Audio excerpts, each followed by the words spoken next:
बताया एक नुस्खा जिससे उसका रेशा काफ़ी हद तक खत्म होगा दवाइयों से। ये 2 कप रखे थे, अब देखें इसका कलर आप देख लें किस तरह का होता है, चॉकलेटी सा। ठीक है, अब इस अस्सलामुअलैकुम, एक नई सुबह के साथ आपकी बहन का आपको सलाम अर्ज़ है। अल्हम्दुलिल्लाह, अल्लाह ने एक नई सुबह दिखाई एक नई उम्मीद के साथ, तो उसका शुक्र है। तो अभी आज जो होता है आपको बताती हूँ, सर्दी है बहुत ज़्यादा, इसलिए मैंने शॉल रखी है। अभी नाश्ता बनाने लगी हूँ।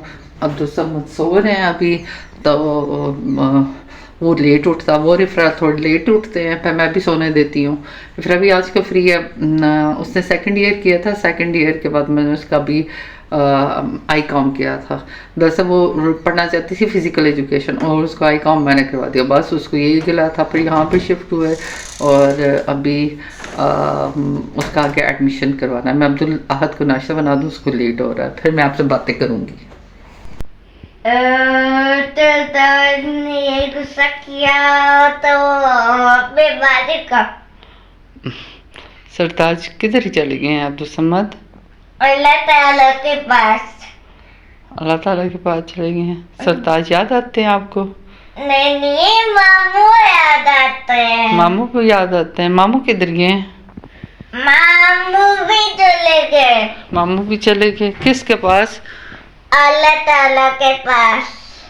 अब्दुल समद सरताज मेरे हस्बैंड को कहता है अपने अब्बू को, चूँकि मैं सरताज कहती थी तो वो भी जब मुझसे बात करता है तो सरताज कहता है।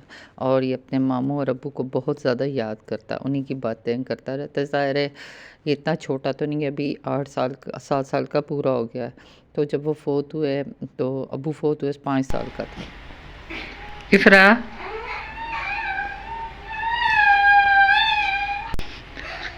सुबह सुबह उठी है और अभी कोई काम ही नहीं किया, ऐसा रात को भी बर्तन नहीं धोए थे। अभी धो दूंगी। अभी किचन की हालत देखें। धो दूंगी ना मैं। रात को बर्तन धो के सोया करो। नहीं, रात को पानी करना होता।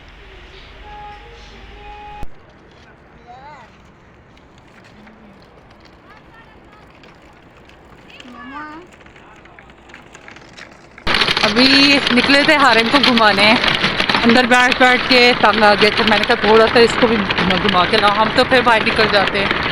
हारिम अब्दुल समद, वैसे इसका निकनेम हारिम है, इसका असली नाम अब्दुल समद है। तो हारिम घर में ही बैठा रहता है, तंग आ जाता है। मैंने सोचा इसको थोड़ा घुमा के लाएँ, थोड़ा खुद भी फ्रेश होके आए।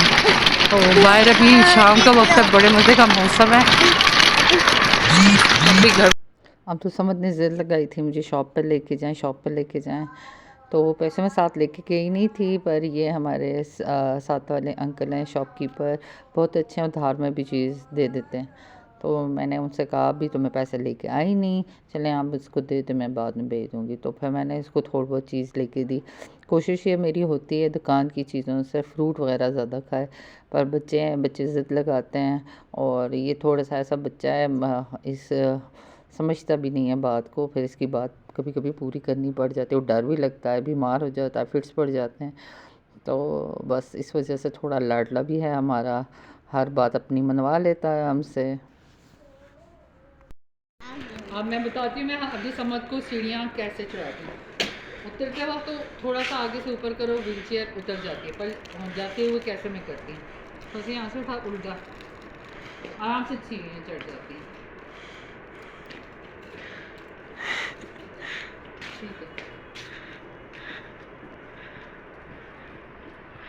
ये आ गया अब्दुल समद घर वापस। बस हमारा घर बहुत प्यारा है, इसको मजीद मत दिखाइएगा। और मैं आ गई हूँ किचन में, रात हो गई है, अब ईशा की नमाज़ पढ़ ली है। तो मेरी बेटी को रेशा बहुत होता है और ज़ुकाम हद से ज़्यादा होता है, तो अक्सर सर्दियों में ये प्रॉब्लम बच्चों को होती है। मेरी बच्ची तो खैर बड़ी है, लेकिन उसको बहुत अरसे से है, और इसका हमने बहुत इलाज भी करवाया, डॉक्टरों को भी दिखाया, पर उसको कोई फ़ायदा ना हुआ। तो मुझे मेरी बड़ी सिस्टर ने बताया एक नुस्खा जिससे उसका रेशा काफ़ी हद तक ख़त्म हो गया। दवाइयों से ये था, उसके मैदे की प्रॉब्लम स्टार्ट हो गई, बहुत गर्म दवाइयाँ थी, तो एक तो ऊपर से महंगी बहुत थी, डॉक्टरों का ख़र्चा।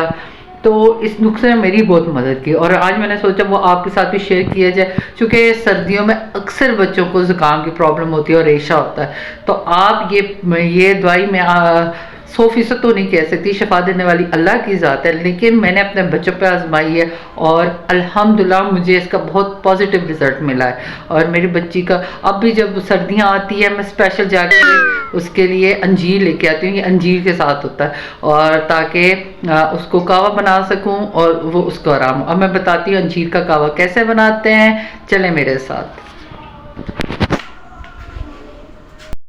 4 अंजीर लेने आपने और इनको धो लेना है, क्योंकि वो दुकान पर पड़े होते हैं, डस्ट होता है, तो धो के फिर आपने यूज़ करना है।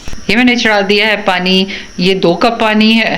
अब आपको कितने अफराद के लिए बना रहे हैं, अगर आप दो बच्चों के लिए बना रहे हैं आप 4 कप रखें, और अगर आप 3 बच्चों के बना रही हैं तो 6 कप, उसी हिसाब से कप ज़्यादा करने। मैं सिर्फ 1 कप बना रही हूँ इफ्रा के लिए, तो मैंने 2 कप रखे हैं। इसमें हम डालेंगे 4 अंजीर, ठीक है। अगर आप वैसे भी सर्दियों में बच्चे को रेशा कम भी हो तो आप ऐसे ही कावा खुद भी बना के अपनी या बच्चे को भी पिला दें। 4 अंजीर डालें और इसके पकने का वेट करूँगी।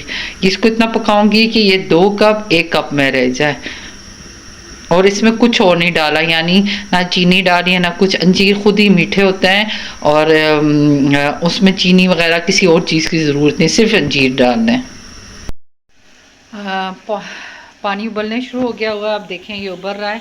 अगर आप वैसे ही बनाते हैं आम, यानी ज़ुकाम कम है ये कुछ पे, अंजीर की तादाद आप कम कर दें, यानी 1 या 2 अंजीर डाल के आप डेली अगर कावा पिला दें तो अक्सर भी बच्चों को रेशा ज़ुकाम ये बहुत कम होता है। मैं सर्दी में बनाती रहती हूँ अक्सरियत में ये कावा बना के। ये कावा अक्सर मैं बनाती रहती हूँ इफ्रा के लिए, क्योंकि उसको रेशा होता है। तो सर्दियों में तो मैं लाजमी जाके बाज़ार से अंजीर लेके आती हूँ स्पेशली इफ्रा के लिए, और ये कावा बनाती हूँ। चूँकि मुझे ख़ुद ज़ुकाम वगैरह अल्हम्दुलिल्लाह नहीं होता भी है तो नज़ला होता है, तो उसमें तो ये इसकी ज़रूरत नहीं है, लेकिन ये रेशा ख़त्म कर देता है। इफ्रा को रेशा ऐसे सर भारी हो जाता है और अंदर ही होता है, और उसको रेशा बहता नहीं है, तो उसके लिए ये बेस्ट रहता है। जब से मैंने ये अंजीर देने शुरू किया मुझे डॉक्टरों के पास जाना नहीं पड़ता, बल्कि जब भी सर्दियाँ शुरू होती हैं वो ख़ुद कहती है कि मामा अंजीर ले आएँ और मुझे कावा बना दें। तो कावा बन के तैयार हो गया है। अब इसको मैं डालती हूँ कप में। 2 कप रखे थे, अब देखें इसका कलर आप देख लें किस तरह का होता है, चॉकलेटी सा, ठीक है। अब इसको मैं डालूंगी कप में। अच्छा, अगर आपके बच्चे अंजीर खा लेना, ये जिसने मुझे ये नुस्खा बताया था, तो लेकिन उसने ये कहा था कि जो अंजीर बच्चे आप कावा पीने के बाद बच्चे वो भी खा लें, तो लेकिन मेरी बेटी नहीं खाती, कावा पी लेती पर अंजीर नहीं खाती। और हाँ, सच में एक बात आपने जहन में रखनी है कि अंजीर खाने के बाद, कावा पीने के बाद आपने पानी नहीं पीना। उसके बाद अगर आप पानी पिएंगे तो उसका कोई फ़ायदा नहीं है, यानी ये रात को सोने से पहले आपने पीना है और पीने के बाद सो जाना है, पानी वगैरह नहीं पीना, तभी ये फ़ायदा देंगे। तो मैं अपने रूम में वापस आ गई हूँ, बस नमाज़ पढ़ ली ईशा की, अब सोने का वक्त हो गया। अब्दुल समद को भी सुलाऊंगी। बाकी सुबह अब्दुल समद अपने अबू को याद कर रहा था, वो अक्सर याद करता रहता है सरताज। वो चूँकि मैं अपने हस्बैंड को सरताज कहती थी तो ये भी सरताज ही कहता था। जब मुझसे बात करता तो सरताज कहता है, लेकिन जब किसी और से बात करे तो अबू कहता है। तो अक्सर ये अपने अब्बू को और मामू को मिस करता रहता है, क्योंकि वो इसके साथ करते भी बहुत थे। छोटा था, बीमार था, तो इसके साथ हम लोग करते भी बहुत ज़्यादा थे। लेकिन जो अल्लाह को मंजूर, चले फिर भी आप दुआ कीजिएगा अल्लाह हाँ सब मुसलमानों की मुश्किलात दूर करे। फ़िलिस्तीन पे जो बाकी जो भी है सब मुसलमानों की, जितने लोग तकलीफ़ में, जितने लोग परेशानियों में बीमार हैं, उनकी बीमारियां दूर करे, आमीन। और हम पे भी रहम करे। इस दुआ के साथ आपकी ये प्यारी बहन आपसे इजाज़त चाहती है। अगर मेरा चैनल सब्सक्राइब नहीं किया, अभी से कर लें सब्सक्राइब, मेरे सब्सक्राइब करते हुए मेरी ज़बान ही ततला जाती है। और मेरे चैनल को शेयर और लाइक लाजमी कीजिएगा। लाइक करने के कोई पैसे नहीं आपको देने पड़ेंगे, तो कर दीजिए, एक क्लिक ही करना है। तो दुआ में याद रखिएगा, अगर कोई गलती हुई तो माफ़ कीजिएगा। अल्लाह हाफिज़।